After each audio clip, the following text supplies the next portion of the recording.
Hello guys, welcome back to the channel. कैसे हो आप सभी? आई होप आप सभी अच्छे होंगे और आप अपनी पढ़ाई काफ़ी अच्छे से कर रहे होंगे। आज हम इस वीडियो में देखने वाले अपने बिजनेस कम्युनिकेशन के यूनिट नंबर 4 को। इस यूनिट में हम यूनिट नंबर 4 को कंप्लीट देखेंगे as per the executive latest syllabus के अकॉर्डिंग। तो बिना देरी के करते हैं वीडियो को स्टार्ट, बढ़ते हैं अपने पहले टॉपिक की तरफ। तो जो हमारा पहला टॉपिक है यूनिट नंबर 4 का, वो है व्हाट इज प्रेजेंटेशन। प्रेजेंटेशन होता क्या है? बेसिकली आपने अपने कॉलेजेस में भी देखा होगा, स्कूल में भी देखा होगा कि कोई भी आप प्रोजेक्ट पर वर्क करते हो तो आपकी फैकल्टीज बोलते हैं कि आपको इसके ऊपर प्रेजेंटेशन देनी है। तो प्रेजेंटेशन होता क्या है? प्रेजेंटेशन एक ऐसा वे है जिसकी हेल्प से हम क्या करते हैं, अपने इंफॉर्मेशन आइडियाज़ को किसी दूसरे के साथ या अपनी ऑडियंस के साथ क्या करते हैं, शेयर करते हैं। यही तो होता है प्रेजेंटेशन। फॉर एग्जाम्पल, अगर आपका टीचर, आपके जो टीचर हैं वो कोई भी लेसन को, चैप्टर को एक्सप्लेन कर रहे हैं, वो भी एक टाइप की प्रेजेंटेशन है।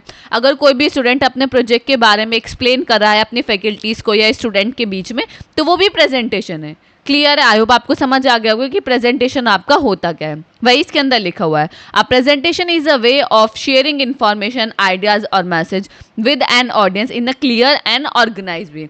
प्रेजेंटेशन एक ऐसा वे है जिसकी हेल्प से हम अपनी इन्फॉर्मेशन आइडियाज़ को शेयर करते हैं अपनी ऑडियंस के साथ, बट जो हमारी प्रेजेंटेशन होती है वो क्लियर होती है और ऑर्गेनाइज वे में होती है। ऐसा नहीं है कि आप कुछ भी बोल के कुछ भी बता देंगे। एक ऑर्गेनाइज वे होता है, कुछ स्टेप्स होते हैं, कुछ स्ट्रक्चर होता है, उसी तरीके से हम प्रेजेंटेशन को देते हैं। जैसे पहले हम इंट्रोडक्शन पार्ट बताएंगे, फिर हमारा मेन बॉडी रहेगा, फिर हमारा कंक्लूजन रहेगा, इस तरीके से। आई होप आपको समझ आ गया होगा कि प्रेजेंटेशन हमारा होता क्या है।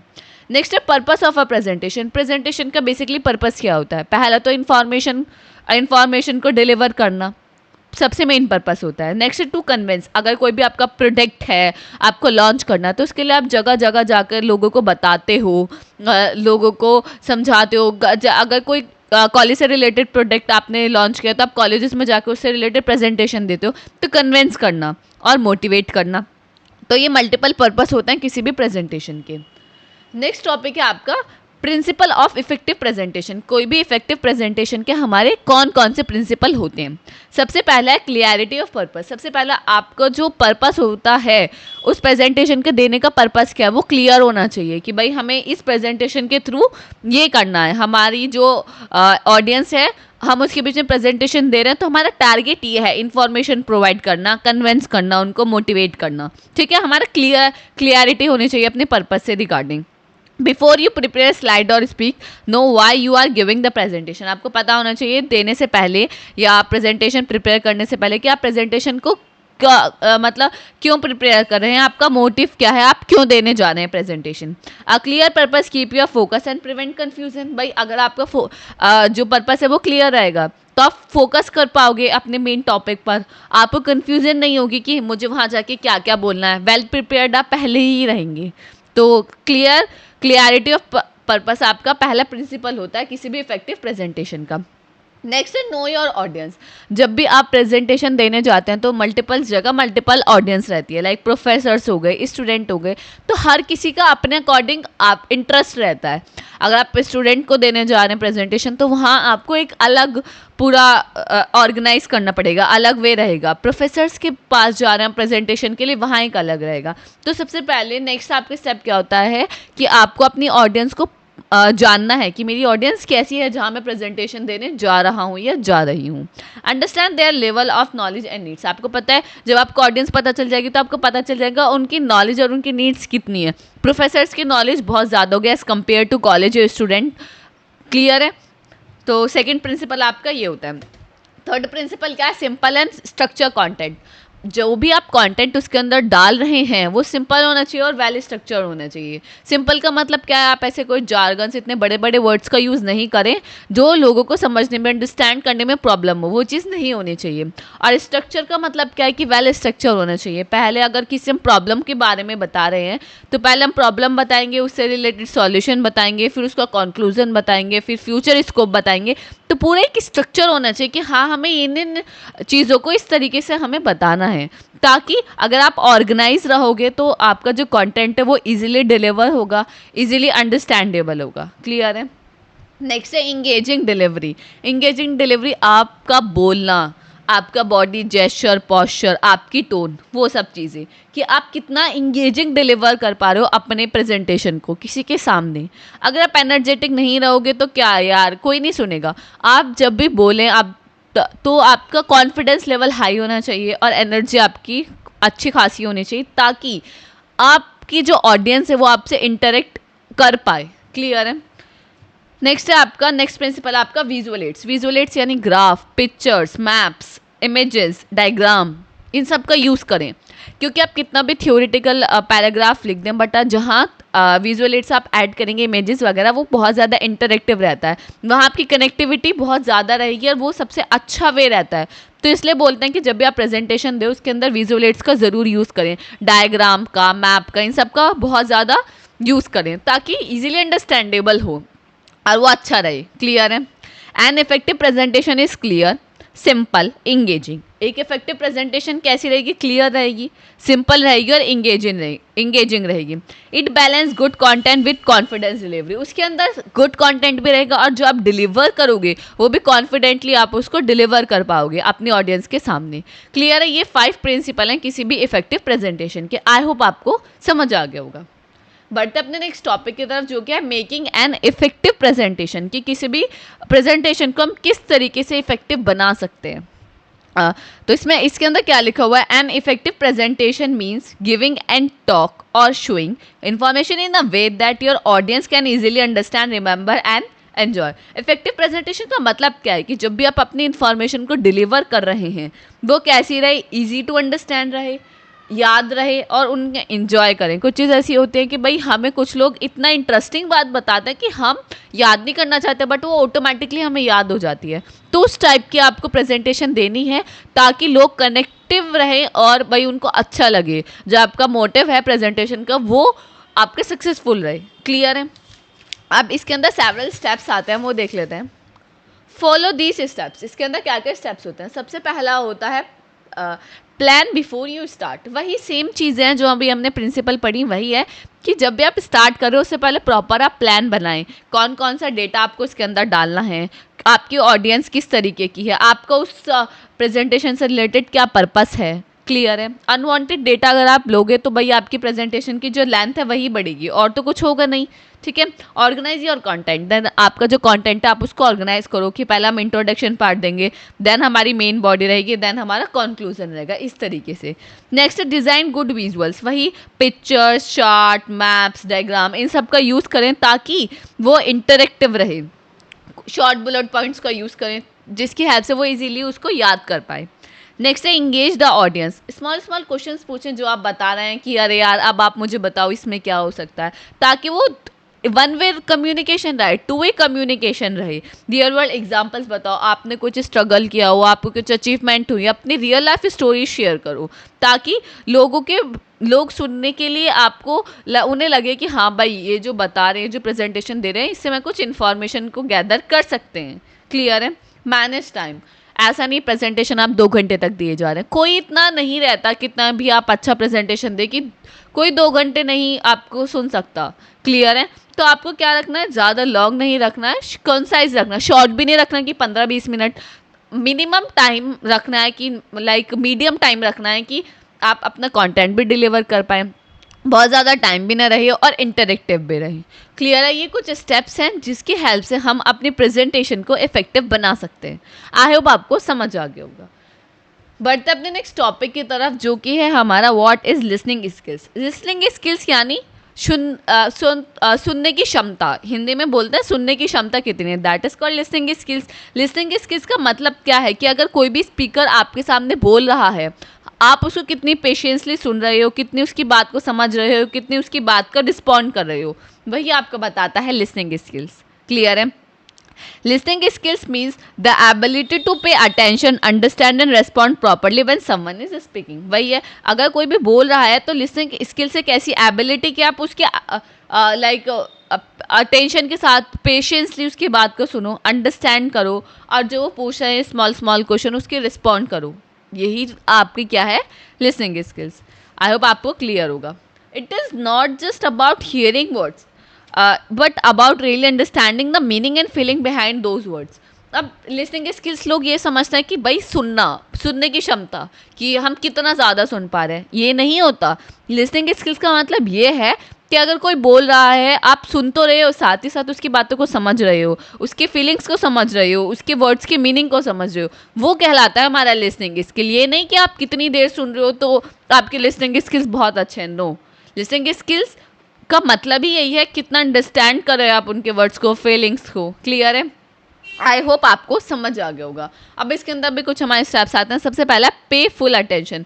जब भी कोई बोल रहा है, आपको फोकस होकर सुनना है कि भाई वो अगर सामने वाला कुछ बोल रहा है, वो अपना टाइम निकाल के आया, तो कुछ तो इन्फॉर्मेशन वो हमें प्रोवाइड कराने आया होगा, तो हमें अपने टाइम को यूटिलाइज करना चाहिए, ना कि अपने फ़ोन के व्हाट्सएप के मैसेज को चेक करना चाहिए। क्लियर है? आप फ़ोन चलाते रहते हो, वो कोई फोकस ही नहीं रहता, इतना डिस्ट्रैक्शन रहता है, उसकी कोई इज्जत ही नहीं देता है भाई जो स्पीकर आया। तो हमें इस तरीके से नहीं करना, हमें पूरा पेशेंसली, अटेंशनली, फुल्ली अटेंशन के साथ उनकी बातों को सुनना है और समझना है। Do not interrupt. अगर कोई बोल रहा है, ऐसे नहीं कि आप बीच में ही उनकी बात को कट कर देंगे और अपने ओपिनियन बताने लगेंगे, नहीं। Let them speaker finish. जब स्पीकर फिनिश कर देगा अपनी बातों को, जब क्वेश्चनिंग आंसर का टाइम आएगा, देन आप अपने थॉट्स को, अपने आइडियाज़ को उनके साथ शेयर कर सकते हैं। बीच में इंटरप्ट नहीं करना चाहिए। Ask questions. भाई लगता है ना, कोई चीज़ अगर हमें एक्सप्लेन करी तो उसमें क्वेश्चनिंग आते हैं। हमेशा ऐसा होता है कि चाहे किसी ने कितना ही पढ़ाया हो, बट हमें लगता है कि यार ये ऐसे नहीं हो सकता, वो नहीं हो सकता, तो हमें क्वेश्चन पूछने चाहिए। कभी भी ऐसा नहीं कि हेजिटेट हो रहे हैं कि अरे यार नहीं, क्या पूछते हैं, ये तो बोल के चले जाएगा, वो चीज़ नहीं होनी चाहिए। हमेशा आपका क्वेश्चनिंग आंसरिंग ये बताता है कि आप कितनी फोकसली और कितनी अंडरस्टैंडली उनकी बातों को समझ रहे हैं। क्लियर है? आई होप आपको समझ आ गया होगा। अब लिसनिंग स्किल्स हमारे लिए क्यों इंपॉर्टेंट है? Help you learn better. इसकी हेल्प से हम कुछ भी चीज़ों को लर्न बहुत अच्छे से कर सकते हैं, गुड रिलेशनशिप बना सकते हैं, मिसअंडरस्टैंडिंग को अवॉइड कर सकते हैं और अपनी कम्युनिकेशन को इम्प्रूव कर सकते हैं। इसलिए यह हमारा लिसनिंग स्किल्स हमारे लिए क्या है, बहुत ज़्यादा इम्पॉर्टेंट है। आई होप आपको समझ आ गया होगा। अब बात करते हैं टाइप ऑफ लिसनिंग। लिसनिंग हमारी कितने टाइप की होती है? पहला होता है हमारा एक्टिव लिसनिंग। एक्टिव लिसनिंग यानी एक्टिवली हम सुनते हैं। एक्टिव लिसनिंग का मतलब क्या है कि जब भी कोई स्पीकर बोल रहा है, आप फुल अटेंशनली उसकी बातों को सुन रहे हैं, अंडरस्टैंड कर रहे हैं और रिस्पॉन्ड कर रहे हैं। That is called active listening. Like जब हम स्कूल में थे तो 7th-8th क्लास में जब हमारे फैकल्टीज हमें पढ़ाते थे, तो अगर वो कोई चैप्टर एक्सप्लेन करे तो भाई, क्योंकि पहले के टाइम में इतना यूट्यूब वगैरह नहीं था और 7th-8th का कंटेंट इतना नहीं होता था, तो क्या करते थे कि स्कूल से सब चीज़ें हमें पढ़नी है, जो वो पढ़ा रहे हैं वही हमें पढ़ना है। ठीक है? तो अगर हम वहाँ उनकी बात, अगर वो कोई एक्सप्लेन कर रहे हैं लेसन या चैप्टर, तो हम क्या करते थे, पूरा टेंशनली उनकी बातों को सुनते थे, अंडरस्टैंड करते थे कि हाँ भाई ये जो चैप्टर है ये किस चीज़ का है। कुछ क्वेश्चन आ रहे हैं तो हम उसको पूछ भी रहे हैं, कोई फैकल्टीज हमें से जब क्वेश्चन पूछें तो उसको रिस्पॉन्ड भी कर रहे हैं। तो वो किस टाइप की लिसनिंग है? वो है हमारी एक्टिव लिसनिंग। क्लियर है? वही उसके अंदर लिखा हुआ है, paying full attention to the speaker, trying to understand their meaning, message clearly and responding appropriately. Clear है? वही इसके अंदर लिखा है जो मैंने आपको बताया। आप उनके वर्ड्स पे, टोन पे, बॉडी जेस्चर पर, सब चीज़ों, बॉडी लैंग्वेज पे, सब चीज़ों पर फोकस होता है हमारा एक्टिव लिसनिंग के अंदर। क्लियर है? नेक्स्ट है आपकी पैसिव लिसनिंग। पैसिव लिसनिंग कि बस आप you hear the word but you are not fully paying attention. आप बात तो सुन रहे हैं बट क्लियरली आप उसका फुल अटेंशन नहीं दे पा रहे हैं जितना आपको देना चाहिए। टेकिंग एन एग्जाम्पल, आपकी फैकल्टीज बोलते हैं ना कि फिजिकली तो तुम प्रेजेंट हो यहाँ बट मेंटली नहीं हो। That is known as passive listening. हम बात तो सुन रहे हैं बट कुछ समझ नहीं आ रहा है, कुछ नहीं, हमारे दिमाग में कुछ और चीज़ें चल रही हैं। मैम हमें चैप्टर पढ़ा रही हैं कुछ, बट हम क्या सोच रहे हैं कि यार आज उस सीरियल में क्या हुआ था, या उस मूवी में क्या हुआ था, या आज तो क्रिकेट का मैच है। तो that is called passive listening. Physically हम प्रेजेंट है बट मेंटली नहीं है। ठीक है? The message enter your ears but does not stay in your mind. कान में तो सुनाई दे रहा है बट माइंड में नहीं रह रहा है। That is called passive listening. Clear है? नेक्स्ट है आपका क्रिटिकल लिसनिंग। क्रिटिकल लिसनिंग क्या है? क्रिटिकल लिसनिंग का मतलब है, जैसे फॉर एग्जांपल पॉलिटिशियन जब हमारी कोई भी स्पीच देते हैं, वो होती है हमारी क्रिटिकल लिसनिंग। जब हम उनकी स्पीच को सुनते हैं, हम क्या करते हैं, उनकी स्पीच को बहुत अच्छे से सुनते हैं, एनालाइज करते हैं वो क्या बोल रहे हैं, इवेल्युएट करते हैं कि क्या सही बोल रहे हैं क्या, या जज करते हैं उनको कि यार ये हर बार यही बात होती है या वो बात होती है, इसमें जजमेंट भी करते हैं हम, एनालाइज भी करते हैं, इवेल्युएट भी करते हैं, that is called critical listening. जैसे पॉलिटिशियन जब हमारे स्पीच देते हैं, क्लियर है।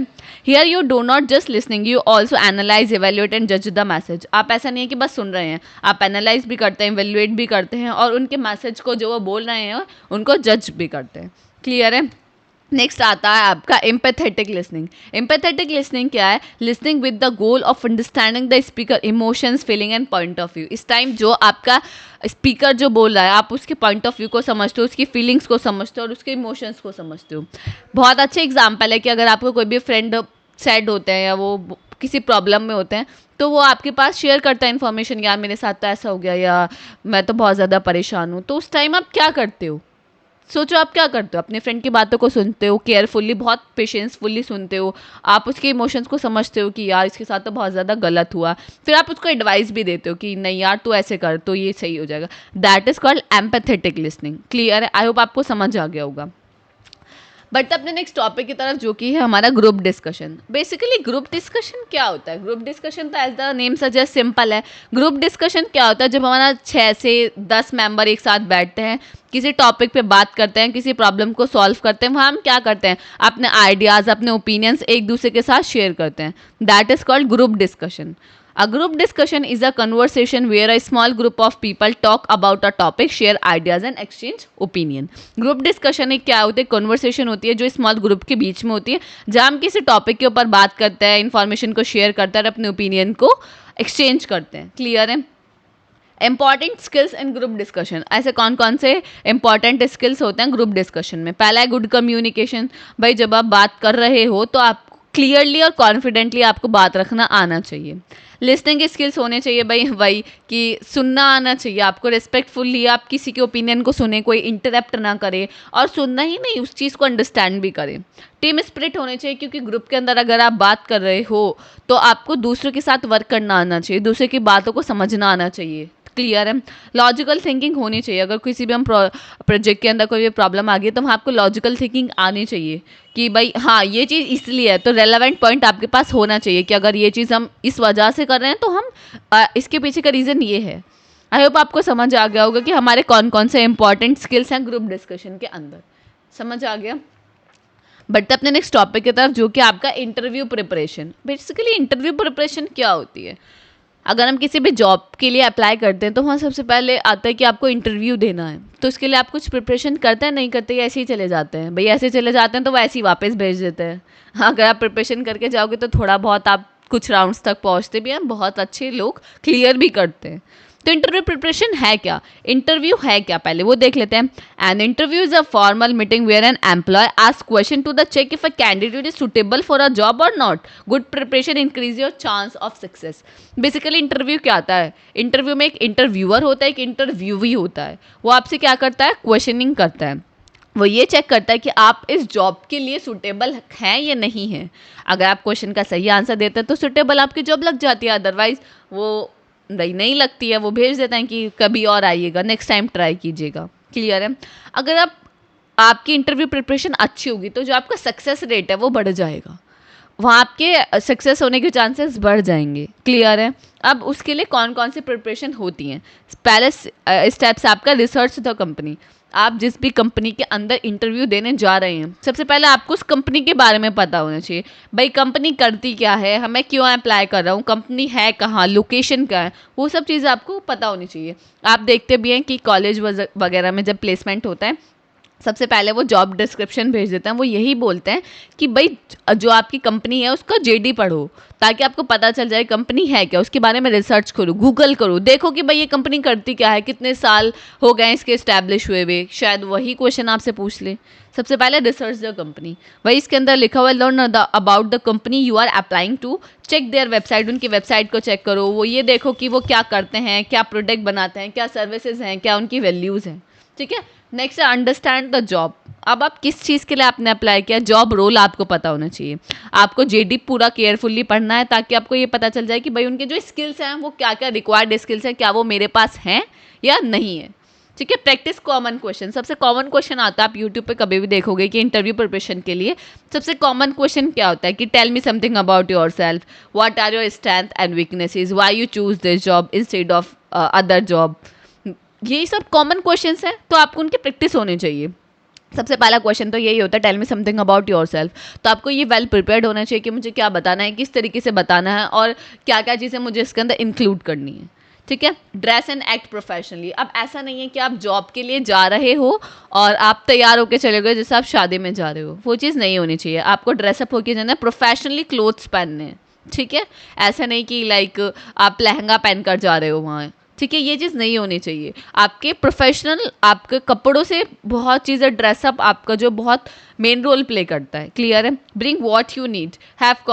अब आपको जो जो चीज़ की ज़रूरत पड़ती है वो चीज़ आपको लेके जानी चाहिए, लाइक रेज्यूमे, पेन, नोटबुक, अपनी आईडी, ठीक है, आधार कार्ड। ये सब चीज़ें कॉमन चीज़ होती हैं जो आपको एट द टाइम वहाँ लेके जानी चाहिए। तो इंटरव्यू प्रिपरेशन के ये 5 स्टेप्स है। आई होप आपको समझ आ गए होंगे। ठीक है। बढ़ते अपने नेक्स्ट टॉपिक की तरफ, जो कि है हमारा conducting a meeting. Conducting a meeting का मतलब क्या है कि जब भी हमें किसी भी ग्रुप डिस्कशन करते हैं तो उससे पहले लोगों को बताना होता है नहीं कि आपको आना है, तो that is called conducting a meeting, कि मीटिंग को कंडक्ट करना।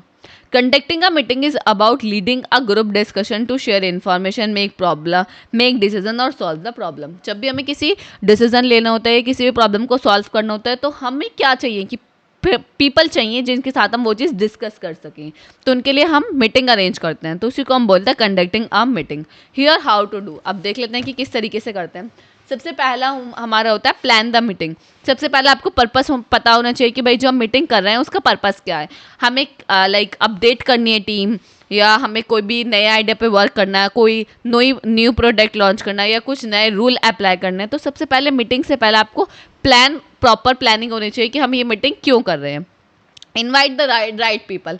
ऐसा नहीं है कि कॉलेज की मीटिंग हो रही है तो वहाँ पे स्टूडेंट को इनवाइट कर रहे हैं, तो जो पीपल राइट पीपल आपको उन्हें इनवाइट करना चाहिए, ताकि वो आपकी जो प्रोडक्टिविटी है वो इंक्रीज हो। स्टार्ट ऑन टाइम, टाइम दे दिया 12 बजे कर रहे हैं 1 बजे, वो चीज़ नहीं होनी चाहिए। Encourage participations. अब आपने अपने व्यूज़ तो बता दिए कि हम मीटिंग इसलिए कर रहे हैं। अब उनसे भी पूछें आप कि भैया आप क्या चाहते हो, क्या ये जो हम इम्प्लीमेंट कर रहे हैं ये ठीक है या नहीं है, या आपकी क्या क्या ओपिनियन है। That is called encouraging participation. And clearly, अब आपने डिसीजन ले लिया इस मीटिंग के अंदर कि हाँ हम ये प्रोडक्ट अब लॉन्च करेंगे, या हम ये एनुअल फंक्शन हम दिसंबर में करेंगे। क्लियर है। देन एंड ऑफ क्लियरली का मतलब क्या, समराइज करें कि हाँ इसका कंक्लूजन ये आया और अब हम ये करने वाले हैं, और थैंकफुली उनको सबको बाय बाय बोल दे। तो ये होता है हमारे 5 स्टेप्स कि हम जब भी मीटिंग को कंडक्ट करते हैं तो ये इसके 5 स्टेप्स होते हैं। आई होप आपको समझ आ गया होगा। बढ़ते अपने नेक्स्ट टॉपिक की तरफ, जो कि है ड्राफ्टिंग अ नोटिस। नोटिस को हम किस तरीके से ड्राफ्ट करते हैं, किस तरीके से लिखते हैं। ठीक है। नोटिस क्या होता है, नोटिस कब आता है, जब भी कोई अनाउंसमेंट होती है। लाइक हम स्कूल के टाइम पे नोटिस आता था कि ये आपका हॉलीडे है, तो क्या है वो अनाउंसमेंट ही तो है जो हमें अपने स्टूडेंट्स को पहुंचानी होती है। That is called notice. ठीक है। Notice is a short clear announcement to inform people about an upcoming meeting और इवेंट इन अ बिजनेस। कोई भी इवेंट से रिलेटेड, कोई भी बिजनेस से रिलेटेड, कोई भी अपकमिंग मीटिंग, उसके लिए हमें बताना होता है ना कि हाँ ये चीज़ हम करने वाले हैं, तो अनाउंसमेंट करनी होती है। तो जो वो हम अनाउंसमेंट करने थ्रू नोटिस के थ्रू करते हैं कि भाई लोगों के पास नोटिस पहुँचा देते हैं और उनको पता चल जाता है। बट आज के टाइम पे तो बहुत सारे हमारे पास मल्टीपल्स प्लेटफॉर्म है जिनके थ्रू हम इन्फॉर्मेशन को बहुत इजीली पहुंचा सकते हैं। लाइक मेल हो गया, तो प्रोफेशनली है वो मेल हम यूज़ करते हैं मीटिंग को ऑर्गेनाइज करने के लिए, इवेंट को ऑर्गेनाइज करने के लिए। बट स्कूल के टाइम पे मेल आज भी यूज़ नहीं करते। बच्चों के 3rd-4th क्लास में कौन मेल बनवाएगा, तो वहाँ पे नोटिस या ड्राफ्ट होते हैं। अब किस तरीके से हम नोटिस को ड्राफ्ट करते हैं वो देख लेते हैं। सबसे पहले राइट अ क्लियर टाइटल। सबसे पहला आपका जो नोटिस का टाइटल है वो क्लियर होना चाहिए कि लाइक हम जो नोटिस कर रहे हैं वो किस लिए कर रहे हैं। मीटिंग के लिए कर रहे हैं, कोई इवेंट के लिए कर रहे हैं, कोई प्रोडक्ट के लिए कर रहे हैं, क्या है हमारा मोटिव। क्लियर टाइटल होना चाहिए। Next, include key details. Mention the purpose of the meeting, date, time, location and who should attend. Key details आपको इसके अंदर इंक्लूड करनी चाहिए। क्या क्या की डिटेल्स होंगी, पर्पस क्या है हमारे उस मीटिंग का, किस दिन करेंगे, किस टाइम करेंगे, कहाँ करेंगे, और कौन कौन उसके अंदर हमारा आएगा। Keep it short. ऐसा नहीं पूरा पेज आपने भर दिया, नहीं, शॉर्ट रखना है। Key points, stick to the point बात करनी है, सिंपल वर्ड का यूज़ करना, और एक्स्ट्रा डिटेल्स को नहीं ऐड ऑन करना है। बस सीधा डेट, टाइम, लोकेशन, किस लिए है और भाई कौन कौन अटेंड करेगा, एज सिंपल एज दैट। इतना ही होता है हमारा notice. Add contact information, contact information को आपको इंक्लूड ज़रूर करना है। अगर किसी को कोई क्वेरी हो गई, कोई क्वेश्चन हो गया तो वो ताकि पूछ सके। Send it early. इसका मतलब क्या है कि भाई ऐसा नहीं है कि नोटिस आप कल, वो मीटिंग है आज नोटिस आप भेज रहे हो, तो वो आपको एक प्रॉपर टाइम रखना है कि हमें एक वीक पहले भेजना है या हमें मंथली 1 महीने पहले भेजना है, ताकि जो आप उसके अंदर लोग आ रहे हैं मीटिंग के अंदर वो वेल प्रिपेयर्ड रहें कि हाँ मुझे अपने आइडियाज़ को यहाँ शेयर करना है, इस तरीके से करना है, ताकि वो भी उसके बीच में नॉलेजेबल उनकी रहे कि हम आज क्या करने वाले। क्लियर है। अब एग्जाम्पल ऑफ नोटिस, अब हम देखेंगे कि किस तरीके से नोटिस को हम ड्राफ्ट करते हैं। नोटिस ऑफ स्टाफ मीटिंग, इसका मतलब क्या है, ये इसका टाइटल है कि हम नोटिस किस लिए डाल रहे हैं कि हम स्टाफ की मीटिंग कर रहे हैं। अब हम please attend a meeting on 10th अक्टूबर, हमने सिंपल बताया कि हम एक मीटिंग रख रहे हैं, कब है 10th अक्टूबर, टाइम क्या है 2 PM, क्या कहाँ है, रूम नंबर 101 में। किस लिए कर रहे हैं, क्वार्टरली बजट को डिस्कस करने के लिए। बस आपको फिर क्या करना है, रिक्वेस्ट करना है कि आप अटेंड करो और थैंक यू, यहाँ अपना नेम, बस इतना ही हमारा नोटिस होता है। नोटिस में हम ज़्यादा डिटेल इन्फॉर्मेशन पे नहीं जाते, इतना ही कॉन्साइज हमारा नोटिस रहता है। आई होप आपको समझ आ गया होगा। बढ़ते अपने नेक्स्ट टॉपिक की तरफ, जो कि हमारा एजेंडा एंड रिजोल्यूशन। एजेंडा का मतलब क्या होता है कि कोई भी हम मीटिंग के अंदर डिस्कशन करने वाले हैं तो वो कौन कौन से ऐसे की पॉइंट्स है, कौन कौन से ऐसे टॉपिक्स और कौन कौन सी ऐसी प्रॉब्लम है जो हम मीटिंग के अंदर डिस्कस करने वाले हैं, that is called agenda. Resolution की बात करें तो रिजोल्यूशन क्या होता है कि आपने मीटिंग करी, एंड ऑफ द मीटिंग आपका क्या डिस्कशन आया, फाइनल डिसीजन क्या आया आपका, उसको हम बोलेंगे रेजोल्यूशन। क्लियर है। अब इसके अंदर क्या लिखा हुआ है, our agenda is a list of topics to be discuss in a meeting like road map to keep thing organise. Agenda क्या है, लिस्ट ऑफ टॉपिक्स होते हैं जो हम मीटिंग के अंदर डिस्कस करने वाले हैं, एक तरीके से रोड मैप होता है ताकि हमारी जो भी चीज़ें हैं वो ऑर्गेनाइज रहें। रेजोल्यूशन क्या होता है, a resolution is a decision made during the meeting that everyone agree on. Resolution वो होता है कि मीटिंग के बाद हमारा फाइनल डिसीजन क्या रहा, कौन कौन उस पर एग्री हुआ, सब एग्री हो गए तो जो हमारा फाइनल डिसीजन रहा that is known as resolution. Clear है। अब एजेंडा क्या होता है, list the topics, write down what we discuss. सबसे पहले आपको ये पता होना चाहिए कि मीटिंग के अंदर हम क्या क्या डिस्कस करने वाले हैं। वेलकम, इंट्रोडक्शन, रिव्यू होना चाहिए क्योंकि आप बजट के, क्वार्टरली बजट के ऊपर बात कर रहे हैं, तो वेलकम, इंट्रोडक्शन होना चाहिए। मंथली सेल, प्रीवियसली सेल होनी चाहिए। प्लान होना चाहिए आपको, कोई न्यू प्रोडक्ट लॉन्च करना है या नहीं, अदर बिजनेसेस के साथ हमें कोलैब करना है नहीं करना, क्या क्या करना है क्या नहीं करना, दैट इज कॉल्ड एजेंडा। ठीक है। At time limit, assign a time for each topic like 10 minute for sale review. हर एक टॉपिक का एक टाइम लिमिट होनी चाहिए कि 5 मिनट हम इस टॉपिक पे बात करेंगे, 10 मिनट इस पे बात करेंगे, 7 मिनट इस पे बात करेंगे। शेयर इन एडवांस, एजेंडा जो आपके की टॉपिक्स हैं वो आपको पहले ही शेयर कर लेने चाहिए। क्यों, क्योंकि अगर सबको पता होगा कि हम इन की पॉइंट्स पर आज बात करने वाले हैं तो पहले ही वेल प्रिपेयर्ड रहेंगे, जो कि बहुत अच्छा वे रहता है अपनी प्रोडक्टिविटी को इंक्रीज करने के लिए। बी क्लियर एंड सिंपल, आपने शॉर्ट शॉर्ट सेंटेंस का यूज़ करें, क्लियर वर्ड्स का यूज़ करें, बहुत ज़्यादा डिटेल में या जार्गन वर्ड्स का यूज़ ना करें। क्लियर है। रेजोल्यूशन की बात करें तो भाई डिसीजन लेना, make a decision during the meeting, the group agree on something. जब हम मीटिंग कर रहे हैं तो जो ग्रुप है, ग्रुप के मेंबर्स हैं, वो किसी ना किसी चीज़ पे एग्री हुए होंगे, तो जो डिसीजन है वो आपको लॉन्च, लाइक जो डिसीजन है सबसे पहले आपको वो लेना है।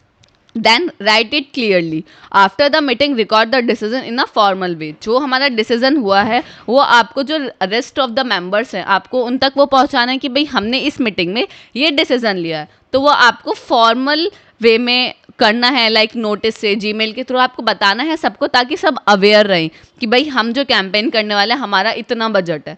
तो जो टीम मेंबर्स के अलावा मेंबर है, एम्प्लॉयज़, उनको भी तो पता होना चाहिए ना कि हम क्या करने वाले हैं। देन कीप इट ऑफिशियल, वही ऑफिशियली आप उसको बोर्ड मीटिंग और अप्रूव कराएं और लोगों को बताएं, अपने बिजनेस के अंदर जो भी एम्प्लॉयज़ हैं। Use formal language specially for the board meeting.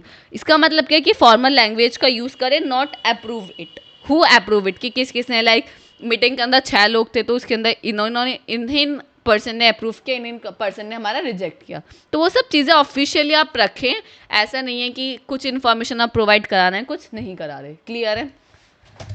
Next share it, वही है कि भाई लास्ट में आप सबके साथ शेयर करें और बता दें कि ये हमारा फाइनल डिसीजन है। आई होप आपको समझ आ गया होगा। ठीक है। बढ़ते अपने नेक्स्ट टॉपिक की तरफ, जो कि हमारा PR। PR stand for public relation. Public relation क्या होता है? पब्लिक रिलेशन एक ऐसा वे है जिसके अंदर ऑर्गेनाइजेशन और पर्सन पब्लिकली अपनी इमेज को बिल्ड करता है, एक गुड इमेज को मेंटेन करता है, गुड इमेज को बिल्ड करता है, उसको हम बोलते हैं PR। यूट्यूब पे आप देखते होंगे बहुत सारे शॉर्ट्स में बोलते हैं ये मुझे PR पैकेज मिला। तो वो क्या होता है?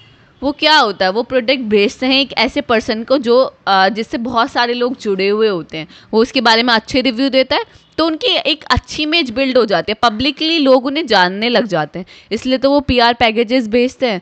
वो उनका मोटिव क्या है? अपनी पब्लिकली इमेज को इम्प्रूव करना, पब्लिकली इमेज को अच्छी बनाना, मेंटेन करना और बिल्ड करना।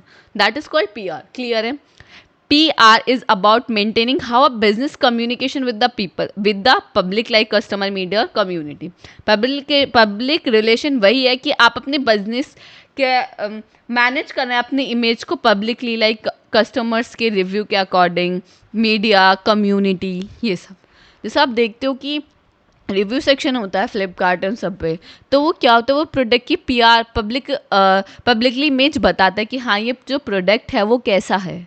ठीक है, बहुत सारी वीडियोस, जैसे मैंने आपको एग्जांपल बताया, यूट्यूब पे जो वीडियोस आती हैं तो वहाँ हम देखते हैं, तो हमें अगर कोई ऑथराइज पर्सन होता है वो बताता है कि ये चीज़ अच्छी, तो हमें लगता है कि हाँ भाई ये बता रहा है तो ये अच्छी होगी। तो वो क्या कर रहे हैं? वो उस प्रोडक्ट की पब्लिकली इमेज को बिल्ड कर रहे हैं ताकि लोग उसको परचेज करें, वो उनका मार्केटिंग स्ट्रेटजी होती है। क्लियर है? Public relation means building and maintaining a good image of a company और organization in the eyes of public. कि पब्लिकली जो पर्सन है, हमारी जो पब्लिक है, उनकी आंखों में एक तरीके से एक ऐसी इमेज बनाए कि हाँ भाई ये जो हमारी कंपनी है, ये जो हमारी ऑर्गेनाइजेशन है, ये बहुत अच्छी है, ये बहुत अच्छे प्रोडक्ट को लॉन्च करती है। That is called public relation. ठीक है, पर्पस क्या होता है इसका? Create trust between companies and people, trust को बिल्ड करना कंपनी और पीपल्स के बीच में। मेंटेन अ पॉजिटिव रेपुटेशन, अपने रेपुटेशन पॉजिटिव बनाना ताकि लोग हमारे जो प्रोडक्ट है उसको ज़्यादा से ज़्यादा खरीदें। हैंडल नेगेटिव न्यूज़, बहुत सारी ऐसे कोई भी न्यू प्रोडक्ट लॉन्च होता है तो उसकी तुरंत से वीडियो बन जाती है, कोई अच्छा बताता है, कोई बुरा बताता है। तो जो नेगेटिव न्यूज़ होते हैं उसको मेंटेन करने के लिए हम पब्लिक PR का यूज़ करते हैं। किस तरीके से यूज़ करते हैं? हम जो भी इन्फ्लुएंसर्स होते हैं बड़े बड़े, हम उनको अपने PR पैकेजेस भेजते हैं, वो अपनी वीडियोस बनाते हैं और भाई एक अच्छा ट्रस्ट बिल्ड हो जाता है, लोगों को लगता है कि हाँ ये पर्सन अगर बता रहा है तो ये सही बता रहा है। ठीक है, प्रमोट कंपनी प्रोडक्ट सर्विसेज और वैल्यू, जो मैंने आपको बताया कि भाई कंपनी क्या करते हैं, अपने प्रोडक्ट और सर्विसेज को प्रमोट तो करना चाहते हैं ताकि उनकी सेल्स इंक्रीज हो, रेवेन्यू उनका बढ़े, तो PR का यूज़ करते हैं। क्लियर है? आई होप आपको समझ आ गया होगा। एग्जाम्पल की बात करें तो when a company launch a new product, जब भी कोई भी कंपनी अपने न्यू प्रोडक्ट को लॉन्च करती है, the PR team right new article, जो PR अलग से बिजनेसेस के अंदर, ऑर्गेनाइजेशन के अंदर एक PR टीम को बिल्ड किया जाता है ताकि वो न्यू आर्टिकल्स लिख सके, इवेंट को ऑर्गेनाइज कर सके, कस्टमर के साथ इंटरेक्ट करा सके और एक पॉजिटिव इंप्रेशन क्रिएट कर सके। ठीक है, आप बहुत जगह देखते हो कि लाइक कोई भी प्रोडक्ट लॉन्च होता है तो वो स्टार्टिंग में बहुत जगह फ्रीली अवेलेबल होता है, ट्रायल पैक दिए जाते हैं। That is known as PR।